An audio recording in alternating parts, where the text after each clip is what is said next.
دي مونيكا بتدخل في علاقة مع أرتورو مديرها في دار السكة الأسبانية بهدف تنمية الواردات، وبينتج عن هذه العلاقة إن مونيكا بتحمل. وفي الوقت اللي بتكون فيه مونيكا بتبلغ أرتورو بالمفاجأة دي، مرة واحدة هوب دبل كيك بتقتحم عصابة البروفيسور البنك ويسيطروا على المكان، واللي بتتكون من طوكيو الشهيرة بطوكيو كل الناس لأنها بتاعت كل الناس، وريو الشهير بريو أملاح لأن عينه مملحة من العياط طول المسلسل، واللي أصغر منها بتاع 10-15 سنة وبيحبوا بعض، ونيروبي وخلسنكي وأوزلو اللي بيموت أثناء محاولة هروب شوية رهاين، وبرلين وموسكو، ودنفر ابن موسكو اللي بيقرب من مونيكا ويدخلوا علاقة سوا. مونيكا مش بتاعت صداقات، مونيكا بتاعت علاقات. وتقدروا تشوفوا ملخص الجزء الأول على الفيسبوك أو على اليوتيوب أو على الانستجرام. بتقدر راكيل المحققة اللي ماسكة القضية دي واللي البروفيسور قدر يخدعها ويدخل معاها في علاقة من غير ما هي تعرف أصلا إن ده البروفيسور، إنها توصل للمكان اللي كانت العصابة بتخطط فيه للعملية، فبتلاقي هناك كل الأدلة اللي هي عايزاها، الخطة بتاعتهم على السبورة، حمضهم النووي، حمضهم اللي مش نووي، صور العصابة، بس البروفيسور ما كانش فيها عشان هو اللي كان ماسك الكاميرا، وبيكون معاه حبيبها مستنيها تحت في عربيتها اللي هو يبقى البروفيسور، بس هي ما تعرفش ان هو البروفيسور. فبتمرر رساله لكل عربيات الشرطه ان البروفيسور شكله قريب وان اي حد يلمحه لازم يمرجحه. فالبروفيسور بيعمل سين وما بيردش. بتبص راكيل الحاجات اللي حواليها فبتتبسط بالانجاز اللي حققته، ولكنها بتفتكر انها واحده ست، فبتقول انا مش مرتاحه، اكيد في حاجه غلط، الدنيا مش بالسهوله دي يعني. وبتكلم المحقق فيكونيا طليقها اللي ما بتطقوش عشان يجي يحلل مسرح الجريمه، وبتساله راكيل ايه رايك في مسرح الجريمه؟ فقال لها جامد والله، كفايه انه اكبر من مسرح عين شمس. وبيروح على الدفايه يطلع الورق المحروق وبيقول لهم اكيد الحاجات المحروقه دي مهمه. وبيروح البروفيسور يودع المحققه عشان يمشي ويلحق يكلم العصابه بتاعته، وبيدخل فبيشوف فيكونيا وهو بيلم الصور بتاعته كلها اللي حرقها لما كان مع برلين عشان ما يتبقاش اي اثر يدل عليهم بعد كده. فبيقول يا نهار ازرق.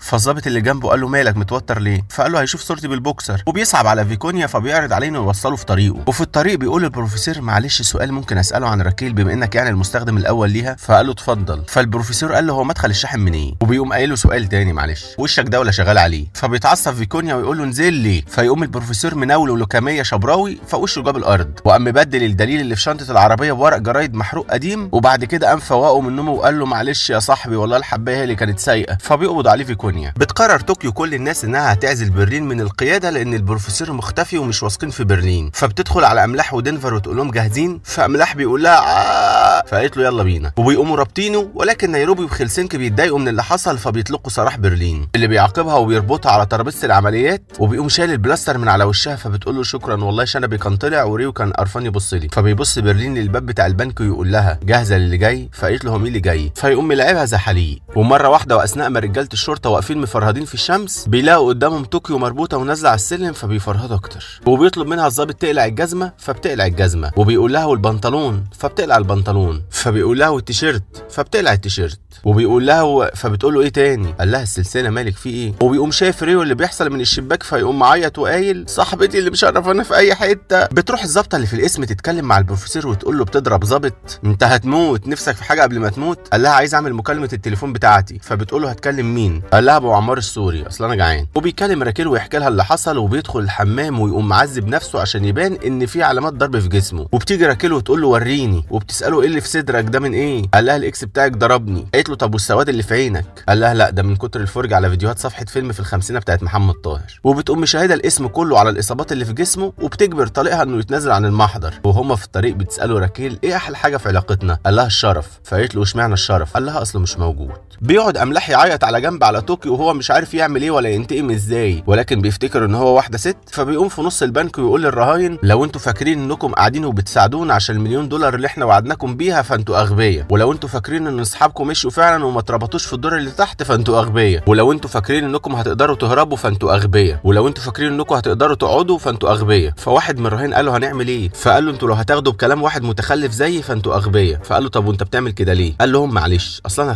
عن اذنكم ثواني عشان هعيط. وبيقوم خلسنكي مديله نص ومشايله على وشه. بيتصل البروفيسور اخيرا بالعصابه ويطمنهم ان العمليه ماشيه كويس، وبتتاكد نيروبي ان كل حاجه ماشيه كويس فبتطمن وبتقول كده الدنيا زي الفل، ولكنها بتفتكر انها واحده ست فبتعمل انقلاب عسكري وبتمسك هي مكان برلين. بيتصل البروفيسور براكيل في غرفه العمليات اللي بتقول له انا قربت امسكك. فبيقول لها ممكن اسالك سؤال؟ قالت له اتمنى. قال لها عارفه ايه الفرق بين خاتم سليمان وبين ذكائك؟ فقالت له قول. قال لها مفيش لان الاثنين مالهمش وجود. فقالت له انا هجيبك مهما حصل. فقال لها هموت انا في الاصرار يا طنط ام مختار. وبتقفل معاه وبتتصل بسالفا اللي هو برضو البروفيسور وبتقول له وحشتني، فبيقول لها هموت انا في الجمدان يا طنط ام احسان. وبتدخل راكيل على امها اللي بتقول لها ايه يا روحي جبت لنا ايه معاكي للعشاء، فبيدخل عليهم البروفيسور فبتقول لها وده هيقضينا احنا الاثنين. بيطلب البروفيسور من راكيل انه هيطلع لها 11 واحد من الرهاين مقابل انه عايز مراسل من عندها يغطي الموضوع يكون شاطر زي محمد طاهر كده، اهم حاجه التواضع. وبتدخل المراسله البنك وبتعمل الانترفيو على الهواء مباشره مع برلين وبتقول يا مساء الخير والبنور على كل جمهورنا اجمل جمهور اللي بيتفرج علينا من كل حته من اول اسبانيا لحد الباجور. استاذ برلين ممكن تحكي لنا ايه اللي خلاك تعمل كده؟ فقال لها في الواقع، وبيوريهم جثه اوزلو عشان يكسبوا تعاطف الناس. وبيحاول ارتورو انه يهدد دينفر بالمسدس اللي اقنع مونيكا انها تسرقه، وبيحاول يقتل دينفر ولكن مونيكا بتدخل وبتقول له جدعنت انا لغيتها علشان الناس استغلتها، وبتدي له بكعب السلاح على دماغه. بتروح راكيل تقابل سالفا عشان مرهقه شويه من الشغلانه، وبتبقى مبسوطه جدا في القعده وسعيده معاه، ولكن مره واحده بتفتكر انها واحده ست، فبتقوم مقرره ان لا في حاجه غلط في العلاقه دي، وبتحاول تجمع الخيوط ببعض في الحمام فبتتكعبل فيهم، وبتوصل لحقيقه سالفا ان هو نفسه يبقى البروفيسور. وبتطلع له وتقعد بره وهي متوتره، فبيقول لها مالك عرقانه ومتوتره كده ليه؟ قالت له بالعكس ده انا بارده جدا. قال لها طب والعرق ده؟ قالت له ده بخار ميه من كتر البروده. وبتقوم عامله له كمين في حمام السيدات ومكلبشاه وطالعه بيه على البيت اللي كانوا بيخططوا فيه. بتتوتر مونيكا بسبب اللي عملته وبيقول لها دينفر خلاص ما تقلقيش هنضمك معانا للعصابه. فقام موسكو ابوه سمع الكلام ده وقال له هنضمك؟ ده هنضمك. وبتربط راكيل البروفيسور زي سيخ الشاورما وبتزعق له وتقول له عملت معايا كده ليه؟ وكنت وعدني بالحب دلوقتي خلفت وعدك ليه؟ قال لها غصب عني بعدين انا ما خلفتش وعدي. قالت له صدق اللي قال له للحرام اخلف. بيقدر البروفيسور انه يجند ناس يحرروا طوكيو من الشرطه، وبيقوموا مدينها لبس ظابط عشان تلبسه وتركب موتوسيكل الشرطه كانها واحد منهم. فقالت له ما ينفعش انا طوكيو كل الناس ما بحبش اللبس، انا ما بلبسش غير خوازيق. ولكنها بترضخ وبتتصل بالبروفيسور وما بيردش لانه ما كانش موجود، كان متعلق على العمود. وما بتعرفش تروح فين ولكنها بتفتكر انها لابسه ظابط وما فيش كمين هيقدر يوقفها، فبتقرر انها تسلي نفسها شويه.